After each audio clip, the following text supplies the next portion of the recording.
মাঝের হুজুর লাগ রাখে না, এক মিনিট এক মিনিট, সাফা দাঁত কিনে ফেলাবেন একটু পরে যান। সম্মানিত দর্শক শ্রোতা, দেখেন মাঝের হুজুর কি বলে। মাঝের হুজুর কথাগুলো শুনেন, উনি কিন্তু সত্য কথা বলেছে, ওনার একটা কথাও কিন্তু মিথ্যা না। উনি হয়তো সাফার দাঁত ফালাই দিবে কথাটা বলতে পারে, কিন্তু সাফার দাঁত যে ফালাইব আসলে সঠিক সাফার দাঁত ফালাইব। ওনার কথাগুলো শুনবেন, সম্পূর্ণ ভিডিওটা দেখবেন। নাই নাই কথা বুঝছা কই সাবাত দাঁত পালাই দিমু সাবাত দাঁত পালাই দিমু কথা বলতে পারবে না। রাহেন এই যে এক নাম্বার মাসালা, চেয়ারে বসে নামাজ হবে কিনা শোনেন। যারা মসজিদের ভিতরে চেয়ারে বসে নামাজ পড়ায় হ্যাঁ বাপেরও নামাজ হইতো না, হ্যাঁ হইতো না।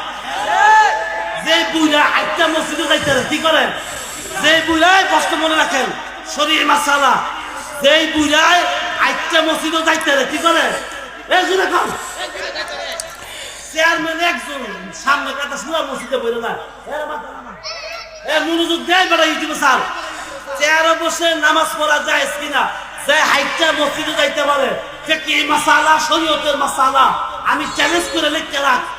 আমি করে মুক্তি তোর আবার আবার ভুল করেছে বুয়া, এখন তো ফ্যাশনের মুক্তি বাড়িছে, দ্বন্দ্বের মুক্তি বাড়িছে, ফরা নাই ফেল নাই ফাইল নাই সরব নাই মোরব নাই মুক্তি নাই মুজা মুজা বিলাই নাই সিগা নাই বস নাই কিচ্ছু বুঝে না, নাও বুঝে না, সরব বুঝে না, ফাসাদ বারাকাত বুঝে না, ইসমা কিয়াস বুঝে না, হ্যাঁ মাসালা কোনটা না। উনি কিন্তু কথাগুলো সত্য বলেছে, যে কথাগুলো বলেছে সত্য বলেছে। বসে নামাজ পড়া কি সম্পূর্ণ হারাম, বসে নামাজ পড়া যায়।